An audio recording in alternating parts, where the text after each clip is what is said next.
जय गुरु जी। शुक्राना गुरु जी। अनंतम शुक्राना गुरु जी।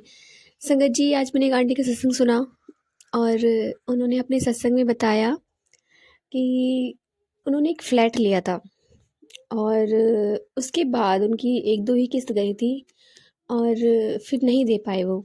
उनके हस्बैंड को अटैक पड़ गया और वापसी करने में उनके बहुत सारे पैसे लग गए। नहीं कर पाए वो लोन चुकता। बहुत लोन का अमाउंट भी बहुत ज़्यादा था और उनकी खुद की भी जॉब चली गई। तो उनकी खुद की भी जॉब चली जाती है और हस्बैंड की भी जॉब चली ही जाती है, क्योंकि एक तरह से वो काम नहीं कर पाते, वो खुद छोड़ देते हैं। और टाइम इतना ख़राब हो जाता है कि बहुत ज़्यादा परेशानी हो जाती है। 1 महीना, 2 महीना, 3 महीना, फिर उनके पास फ़ोन आने लगते हैं बैंक वालों के लोन के लिए, मगर वो कर नहीं पाती हैं। तो उनकी एक जो मतलब कज़न होती है, वो कहती है कि हम ना एक सत्संग कर रहे हैं और आप ना आना। तो वो मना कर देती है कि नहीं, मेरी हस्बैंड की तबीयत ठीक नहीं है तो मैं नहीं आ पाऊँगी। तो कहते नहीं, आप ज़रूर आना, देखना आपको अच्छा लगेगा, आप ज़रूर आना। तो उनको इनवाइट करती हैं और वो मना कर देती हैं, बट जो उनकी वो अपने हस्बैंड से जब बात करती हैं तो उनके हस्बैंड कहते हैं कि कहीं भी भगवान का बुलावा आता है तो मना नहीं करना चाहिए, जाना ज़रूर चाहिए। तो वो जाते हैं फिर, तो वो चले जाते हैं सत्संग में।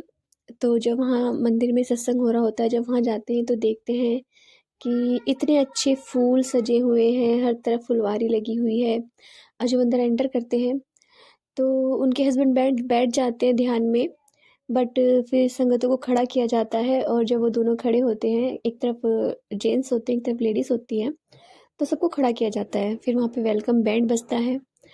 तो वो क्या देखती हैं आंटी जी कि वेलकम बैंड बज रहा है और गुरु महाराज जी उन्हें साक्षात दर्शन दे रहे हैं। और जब उन्हें दर्शन हो रहे हैं तो गुरु महाराज जी एक पावर्स उनकी तरफ डालते हैं, उनकी आंखों पे एक रोशनी डालते हैं, एक ब्राइट रोशनी, और उससे उनकी आंखें ना एकदम से खुल जाती हैं। तो वो देखती हैं कि गुरु महाराज जी सामने बैठे हैं, गद्दी पर विराजमान। तो वो आंटी कहती हैं कि आप कौन हो? तो कहते हैं कि मैं महाशिव हूँ, जिसने इस ब्रह्मांड को बनाया है, और तुझे मैंने अपने से इसलिए जोड़ा है कि तेरा कल्याण कर सकूं। तो एकदम से ना उनकी वो मत्था टेकती है गुरुजी के चरणों में और एकदम से खड़ी हो जाती है, मतलब अपनी तरह सीट पे बैठ जाती है। तो उन्हें एकदम से ऐसा फील होता है, आंखें खुल जब उनकी एकदम से आंखें खुलती हैं तो उनको फील होता है कि ये क्या था। आंखों के आगे एकदम अंधेरा छा जाता है और उस टाइम पे उन्हें गुरुजी के दर्शन होते हैं। जब आंखें खुलती हैं तो गद्दी पे गुरु महाराज जी विराजमान होते हैं। तो उनके माइंड में वही सब चला रहता है। तो और उनके उधर उनके हस्बैंड ध्यान में बैठे होते हैं। फिर चाय प्रसाद मिलता है, लंगर प्रसाद खाते हैं, कड़ा प्रसाद खाते हैं, फिर वो घर आ जाते हैं। तो जब वो घर आते हैं तो उनके हस्बैंड तो सो जाते हैं, बट उन्हें नींद नहीं आती है और वो फिर से फ़ोन करती हैं अपनी कज़न को कि फिर देखो ऐसे ऐसे बात है और मुझे नींद नहीं आ रही है, मुझे ऐसा मुझे दिखाई दिया था सत्संग में। तो वो कहती हैं कि गुरु महाराज जी ने तुम्हारा कल्याण कर दिया है, अब देखना तो सब ठीक हो जाएगा। तो वो कहती है ठीक है, पर मुझे गुरु जी के बारे में जानना है क्योंकि मुझे नींद नहीं आ रही है, मेरे को बहुत क्यूरियोसिटी हो रही है। तो बताती है कि मैं मंडे में जाऊंगी तो तुम भी मेरे साथ दरबार में चलना, गुरु महाराज जी के बड़े मंदिर।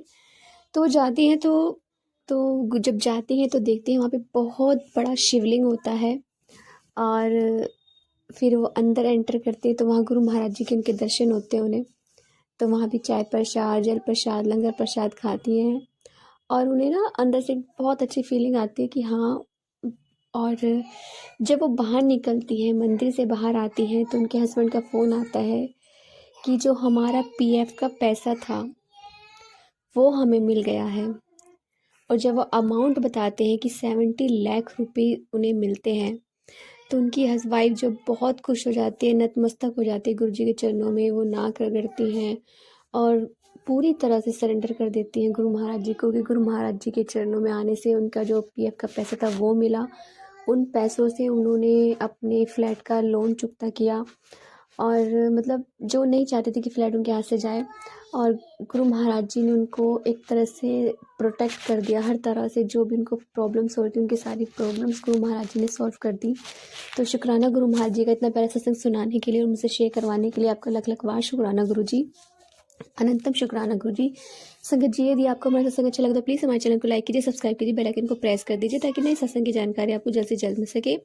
संगत जी, यदि आप भी अपना सत्संग शेयर करना चाहते हैं तो प्लीज़ हमारे व्हाट्सअप नंबर पर आप लिख कर भी भेज सकते हैं, रिकॉर्ड कर भी भेज सकते हैं। आपके सत्संग भी और संगत के साथ शेयर किए जाएंगे। जय गुरु जी, शुक्राना गुरु जी।